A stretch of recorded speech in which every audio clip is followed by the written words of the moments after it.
Pimps, we're going to wrap up the Your Shit Hit the Fan rifle series today and talk about some stuff we definitely need to discuss that's very important to your rifle selection, your group selections, that kind of stuff. All right. So hopefully we can get a real good summary in here. I can give you guys possibly some examples of what I think fits for who and where based on geography and how the hunting is. And we'll wrap it up. I do want to let you know that I'm going to have a lot more stuff coming out about firearms, certain cartridges, and selection based on your own situation and all that kind of stuff. So I intend to get into that more later on. I hope you'll follow along with the channel for that. First off, we have to mention the 80-20 rule, right? Because that's up here when it comes to all of our discussions. That's like our number one consideration is what 20% produces 80% of the results. And in regards to that, in the last video that was about optics and accessories, I failed to talk about the sling. All right? Slings are very important, dudes, and they're part of that 20%. Now, let me explain why. Okay, because a lot of people are going to be like, nah, they're not. All right. When I was in the infantry, you've always got your weapon system in your hands. All right. You never have it slung. You're never walking around like this with it. Okay. You've always got that damn thing in your hands, and your arms get used to it. Your shoulders get used to it, to carrying that weapon system ready to employ it. Even when I was a saw gunner, I was on the first M249 that was issued in the Army.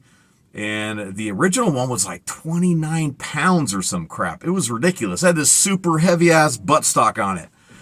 And there's a nice, big, thick sling that we had with those. And that did get used to a degree, right? You would be carrying the saw in your arms down here, and you would get your sling set up so you could put it over your head, and it would kind of go across both your shoulders to help support a bit of that weight, but you're still carrying that weapon system in your hands. Now, let's talk about actual shit hit the fan.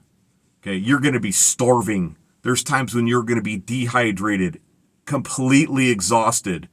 And you know what? It would be unrealistic for me to expect every single one of you to conduct yourself like an infantry soldier in shit hit the fan.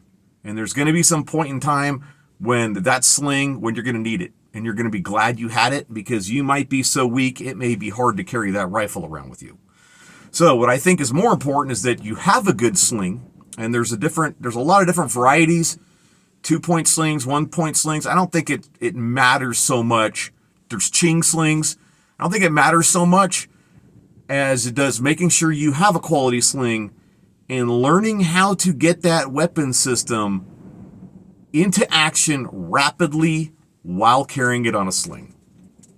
And as a matter of fact, I'm going to put a how-to video on my list for you guys where I can show you how to rapidly employ most long rifles from a standard 2-point sling. Okay, I'll do that. All right, so sling, super duper duper important.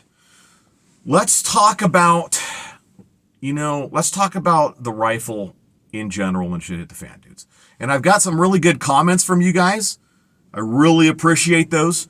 Okay, and I've had all kinds of comments. I had one of you guys break down, his concerns regarding statistics and burglaries, today and what you can expect. 3 to 5 men within 50 yards. I didn't go look to see if his scenario is legit, but more importantly to me is, do you need to be training yourself to deal with 3 to 5 people within 50 yards? You don't really need to be training yourself for that. If you are, that's awesome. If you have the time that you can dedicate to that, that is great. And dudes, we should all be getting some training. But this sheds light on another thing that's even more important. You need to be part of a group. The last thing you want to do is put yourself in a situation where you're by yourself and you have to deal with 3 to 5 bad guys within 50 yards that want to kill you and take your shit. That is the last place you want to find yourself, dudes. Wouldn't it be better to be in your own group of 5 people, 10 people? And when you run into this group of 3 to 5 people, you guys are armed with the right equipment, the right rifles to deal with that situation? Makes sense, doesn't it? Another one of you guys pointed out that the SKS isn't as affordable as it used to be. And I got on Gunbroker. I was like, let me go check it. Because I get on there and I kind of bounce around on Gunbroker here and there. And, it's probably impossible for any of us to stay completely 100% up on the cost of every platform out there. But I was under the impression that you could get a Chinese SKS for a little under $400 right now. Well, that has changed. Now you're looking at $500 and up. And at that price point, dudes, I got to agree with the poster that you might as well, go with a cheap quality AR-15 if that's the situation. Okay. Now, things could be different for you. Maybe you already have a whole bunch of 7.62 by 39 stocked up, which would make perfect sense. And that's something else we need to talk about, dudes. Lots of people, lots of comments. I'm going to be lone wolfing it. It's only me. I can't trust anybody else. Guys, if you're going to lone wolf it, this is not where you want to be. I've told you guys this, and just the aforementioned scenario, 3 to 5 people versus you. You know what? I know there's this cool ass shit in dudes' brains where we're like, yeah, man, like me versus all these guys. It'd be so cool, to take them out, or this shit's going to turn into Rambo and shit hit the fan. I had another guy commenting about how you need to have additional parts. So if you wear them out, you have them. Dudes, if you're wearing out semi-automatic rifles and shit hit the fan, you are the baddest sumbitch alive, man. All right?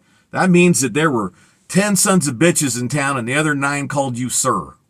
And I hate to break it to most of you, but you do not want to try to play Rambo when the shit goes down. I want you to think about it. Where do you put yourself when it comes to ability level amongst the general populace? Where do you put yourself? Are you in the 90th percentile? You know what that means? There's 10 people that are better than you out of every 100 people. Those are not good odds. You put yourself in the 99th percentile. Are you that badass? Well, if you are, guess what? For every 100 people, there's one of them that's just as good or better than you. Dudes, the last thing you want to do is be engaging people. That is the last thing you want to do. You need to listen to me. You want to break contact. You want to get the hell out of there. There's going to be few of us, I think, when the shit actually goes down, that find ourselves in a situation where it is life and death and we're fighting for our shit and we can't leave. All right. I don't think that's going to happen as often as everyone thinks it's going to happen. Boy, I hope I'm right on that. All right. And here's the other thing, dudes, because I've talked about this too. Location, location, location. If you're in the wrong location, boy, you better be armed to the damn teeth. And it's, you're going to have to deal with a lot more violence. The whole idea, dudes, is to not be in that situation.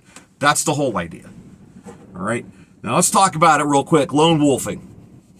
Okay. What makes sense for you as a lone wolf and this rifle?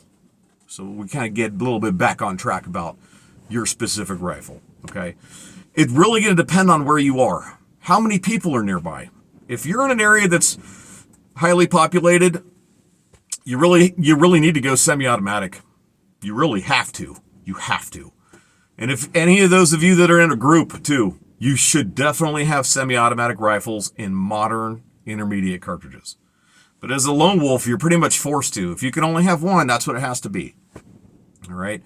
And at the same time, you got to think about if you're prepping or not, because there's a lot of discussion about selecting the most available cartridges in the US. That's, it'll never be a bad thing to go with those. We're talking 5.56, 308, 7.62 by 39, 9mm, 45 ACP. Yeah, a little bit of handgun cartridges there, right? But that's never really going to be a bad approach, because if you find yourself in a situation where you have to do some scrounging, then you already have firearms that are chambered in some of those. And a lot of my firearms, honestly speaking, are chambered in common cartridges. Matter of fact, every freaking damn one of them. I don't have any weird shit. It's all common stuff. It's all not hard to find, and that's kind of the way I've chosen to go with it. I do have stuff like 30-06, for example, which is a very common hunting cartridge in this area. Okay, so I'm not just sticking with like, NATO cartridges like a lot of guys are. All right, but if you're lone wolfing it and you're going to be out there by yourself scrounging, and especially if you're not prepping, dudes, and everybody should be prepping right now. All of you, every single one of you should be prepping right now, okay? If you're not doing it, you really, really need a semi-automatic platform that is chambered in an extremely common cartridge. I would say go 5.56. I wouldn't even say think about 308 if you're not prepping and you're lone wolfing it with one weapon system, because that 5.56 is all over the damn place, all right? That said, you probably won't last long.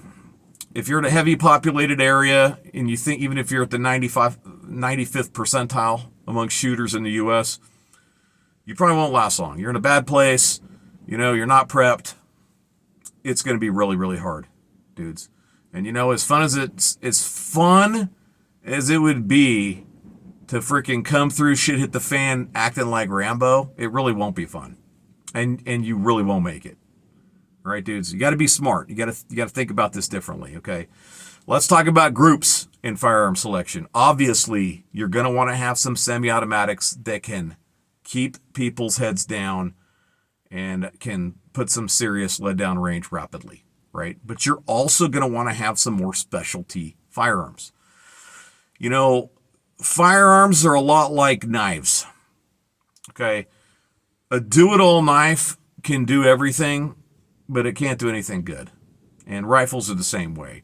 You got a multi-purpose rifle, you're that lone wolf. You got your multi-purpose rifle that can do it all. You know what? It can do things, but it just can't do any of them excellent, So you got to think about that. And if you're in a group, you want those specialty firearms that can do more. I had some guys making comments, taking deer at 1,000 yards. Yes. Where do you live? Well, you don't live in any place where you can see deer at 1,000 yards, do you? But there's plenty of places that people can, and there's plenty of people that do right now. There's plenty of places where out here, for example, the average shot on large game, we're talking deer, is going to be 250 to 300 yards. Okay, and I can see 2 miles that direction, more than 2 miles. I can see more than 2 miles. I got a 2 mile range right here. Okay. So, you got to think about that. And when you think about the game pressure that's coming down the pipe, I won't be taking shots on deer at 250, 300 yards anymore. All right. And shots on antelope are even further out. They are more wary. They seem to have better eyesight. And they don't like to let you get close. You got to be sneaky if you want to get close to them. Okay. So you got to think about this, your area, and what makes sense. A lot of the times I'm talking about my area, but dudes, I want you to know I've been all over the states. I've been deep up in the brush. I've been in places where 30 Winchester is the most popular cartridge, by far. I've had gunsmiths, gun stores offer to purchase 20-round boxes of just simple basic core lock for $60 from me because they said they could sell them for $100. This was after COVID kicked off and that shit dried up. All right? I've been around. I've been around enough to know. And so, dudes, you have to think about that. Your geography, your own specific situation. A lot of times the best shit hit the fan rifle you have is the one that you have right now. Do you need to run out and buy a new rifle because I made certain comments in these videos? You don't necessarily need to do that. Like, if you're in a position where you're looking at your stuff and you're going, man, like, I kind of wish I had something more like this, or I'm kind of lacking this, I'm going to have to lone wolf it, and all I've got is my dad's old bolt action 30-06, Well, if you got money, well, it might be time to invest in an AR or an AK or something like that. You know what I'm saying, dudes? But for a lot of us, what we have right now is going to be our shit hit the fan rifle. Dudes, I feel like the clock is ticking, and I would say that within the next year, I feel like it's going to kick off probably towards the end of 24, beginning of 25. We'll see. We'll see. Hopefully it won't happen just because I said it. It'll make me look stupid. But you know what? That's a chance I'm willing to take. All right, let's go through some more specific like group and lone wolf situations.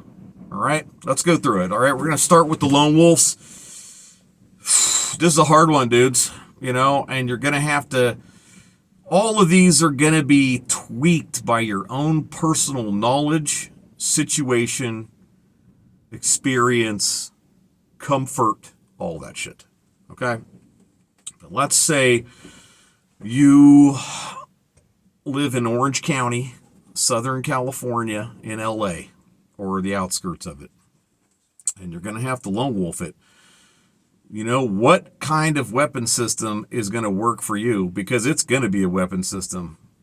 It's not going to be, it's going to be a hunting rifle too. Hopefully you make it that far.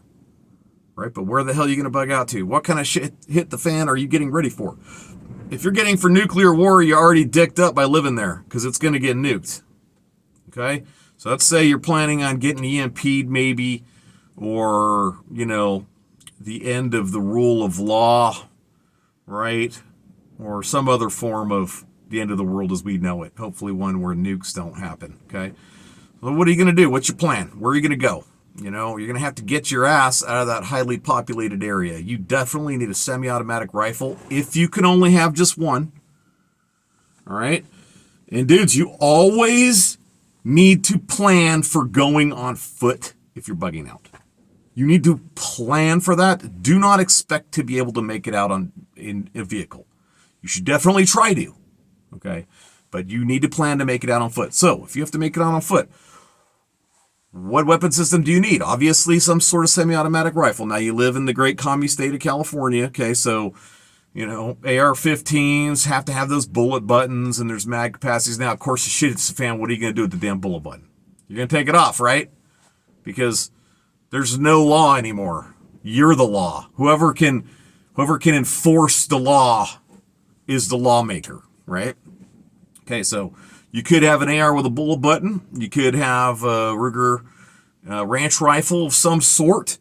You could have one of those Fight Light SCR lowers, There's definitely options out there. An M1A, Definitely semi-automatic options, but that's really where you need to go, okay? And 5.56 obviously super prevalent, but remember, when it comes time to hunt deer, that is going to be a limiting factor for you.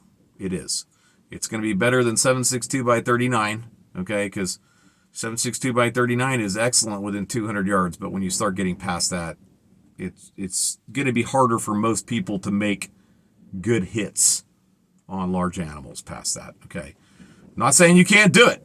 All right, I could do it, okay, but you gotta know your own abilities. All right, so go from there. And if you're the kind of dude that can make 300 and 400 yard hits with 7.62 by 39 on a silhouette, well, you can make 400, 500 yard hits with 5.56, no problem. So think about it, okay. All right, so yeah, accessories. What do you need if you're lone wolfing it on that AR? What kind of optics are going to make sense for you? Obviously, you're going to need to have a chest rig. Okay, you're going to want to have a cache point someplace where you have additional ammunition, possibly additional magazines, and other things you're going to need to get to your final destination. Because, dude, you're not just humping at 40 miles, man. That's not going to cut it. That golden horde is going to be on your freaking heels, and we are talking an absolute ridiculous shit ton of people. And remember, you're alone. It's not where you want to be. So listen to me. Go find a freaking group. Change your plan. Okay? Let's talk about another lone wolf situation. All right? Let's talk about one where you're up in northern Idaho. So you're out in the country. It's pretty forested. But you can still take advantage of some longer range shots up there in northern Idaho. There's not that many people.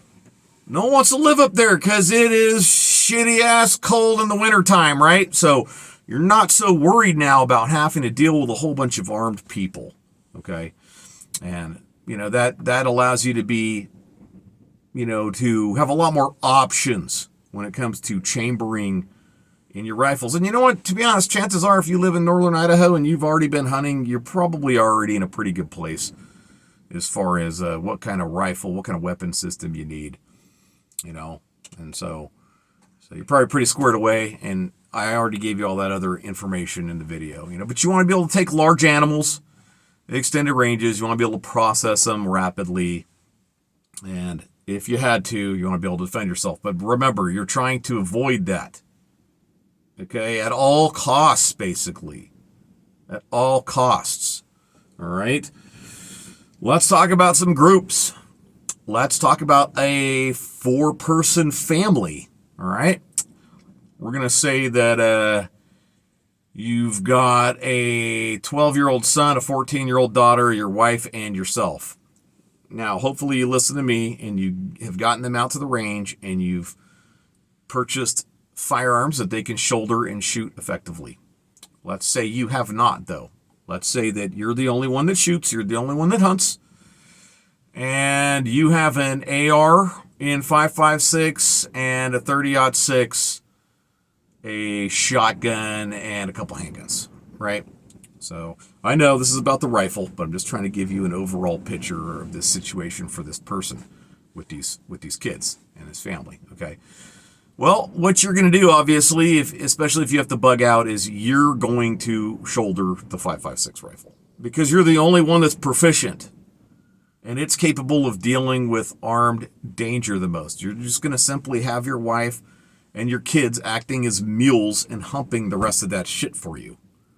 All right, and now you found yourself in a situation where you may be out in the boonies or you may be in the city and you'd like to teach them how to shoot.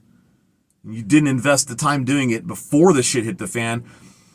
But now you know, any shooting is going to draw attention, right? So you're going through dry fire drills and stuff like that, and you're doing your best, but you also don't have a great selection of firearms that's going to be easy for them to shoulder. All right, so in this case, this is not really a good place to be, dudes. It's not. It's not great because now you're the only one that could shoot in a group of 4 people, and you have to protect everybody. And yes, it's great to be the protector in a family, but boy, won't it be nice to have some backup and have some extra firepower, all right? So, you know, what would you do different in this situation? Obviously, get your kids out to the freaking range. Get your wife out to the range and purchase a couple additional firearms that are affordable. If that's the situation you're in, make sure they can shoulder them, get them trained up, get them zeroed. All right. Let's talk about a larger group briefly, because I don't think we need to get into it a whole bunch. I think you guys get the idea. You know, when you're getting up into groups that are in the low double digits, we're talking 10, 20 people, you have a lot more options now. All right. You've got, you know, does everybody need to be proficient with a firearm? Does that need to happen for a larger group to be effective? I don't feel that absolutely needs to happen. You want to be 80, 90%, but you may have a group member or two that have an aversion to firearms for whatever reason, but have a ton of other skills and knowledge. All right, guys?